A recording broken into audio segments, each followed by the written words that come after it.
ఓం నమో రామదూతాయ. శ్రీ గురుభ్యో నమః. హరి ఓం.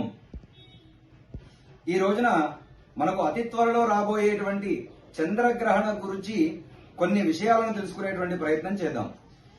సెప్టెంబర్ 7వ తారీఖు ఆదివారం రోజున మనకు చంద్రగ్రహణం ఉన్నది.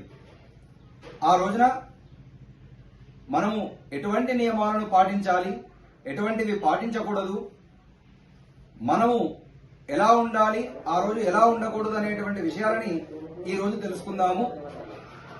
ఆదివారం రోజున రాత్రి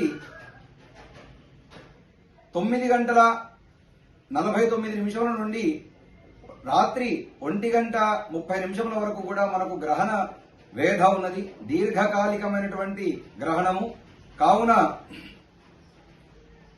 ఆ రోజున ఎలా ఉండాలి అనేటువంటి విషయాలను తెలుసుకుందాము. ముఖ్యంగా గ్రహణ సమయంలో మనం ఎటువంటి ప్రయాణాలు కూడా చేయకూడదు. అత్యవసరమైతేనే ప్రయాణాలు చేసుకోవాలి. గ్రహణం రోజున మధ్యాహ్నము 1 గంట లోపే కూడా భోజనాదులు పూర్తి చేసుకుని ఉండాలి. ఆ రోజున ఆప్తికము పెట్టేటువంటి వారు, శ్రాద్ధ కర్మలు, పితృదేవతల గురించి చేసేటువంటి వారు కూడా మధ్యాహ్నం 1 గంట లోపే ముగించుకొని భోజనాది కృత్యములని పూర్తి చేసుకోవాలి.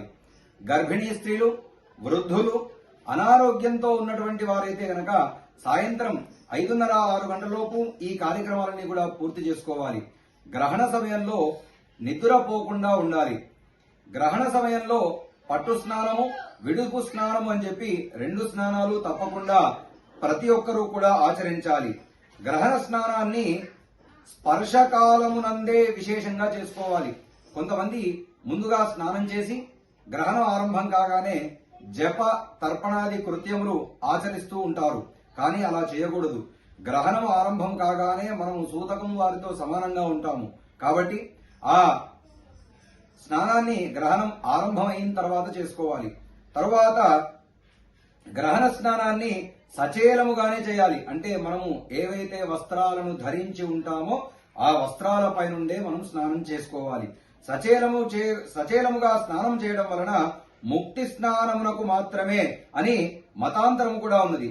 ఈ యొక్క ముక్తి స్నానాన్ని చేయకపోతే గ్రహణ సంబంధంలో సమయంలో వచ్చినటువంటి సూతకము నివృత్తి కాదు. కాబట్టి ఆ సమయంలోనే తప్పకుండా చేసుకోవాలి. గ్రహణ స్నానము అమంత్రకముగా చేసుకోవాలి. అంటే ప్రతిరోజు మనము చేసేటువంటి స్నానము స్నాన ప్రక్రియతోటి కొన్ని మంత్రాలతో చేసుకుంటూ ఉంటాం కదా, అట్లాగే ఈ సమయంలో చేసేటువంటి స్నానము